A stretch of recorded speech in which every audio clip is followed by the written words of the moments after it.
For a legit loan application na may pananakot, harassment, pupuntahan ka sa bahay mo at kukontakin din yung contact reference at lalo na yung mga hindi mo inilagay as contact references.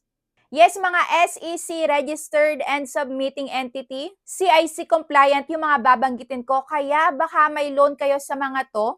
Make sure na mapanood nyo hanggang dulo para aware nga kayo if ever na kayo ay ma-overdue, ano kaya yung ma-experience nyo. And disclaimer, itong mga babanggitin ko ay personally na din na na-experience ko at syempre yung mga na-experience na din ng mga kaibigan ko na nag-share din sa akin. And yung mga nababasa ko nga din online. And free din kayo na mag-comment below kung ano yung mga na-experience nyo dito sa may mga babanggitin ko. Para maging aware din ng lahat at gustong-gusto ko din nagbabasa ng mga comments nyo. Congratulations nga pala muna dito sa may nanalo sa aking 100 GCash load giveaway.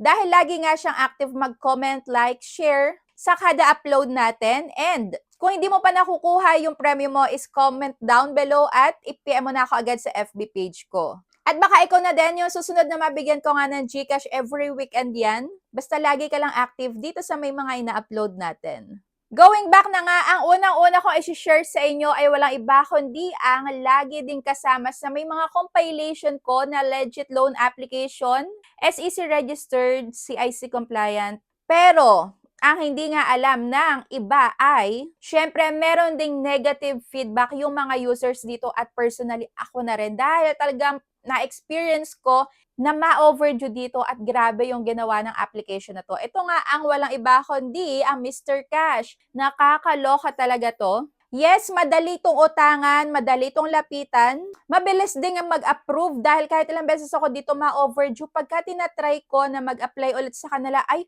nag-a-approve talaga. Pero yun nga lang, pagka malapit na yung due date mo dito, ay ihanda mo na yung phone mo dahil marami nang tatawag sa'yo at marami na ding magte-text.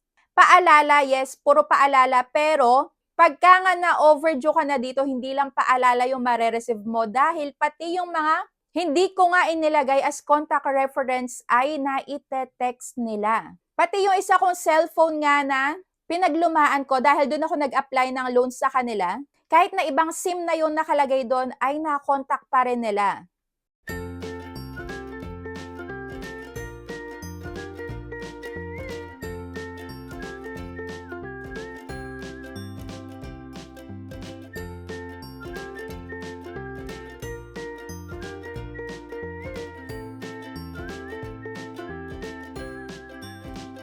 So ayun, paano ko nalaman? Dahil nag-chat nga sa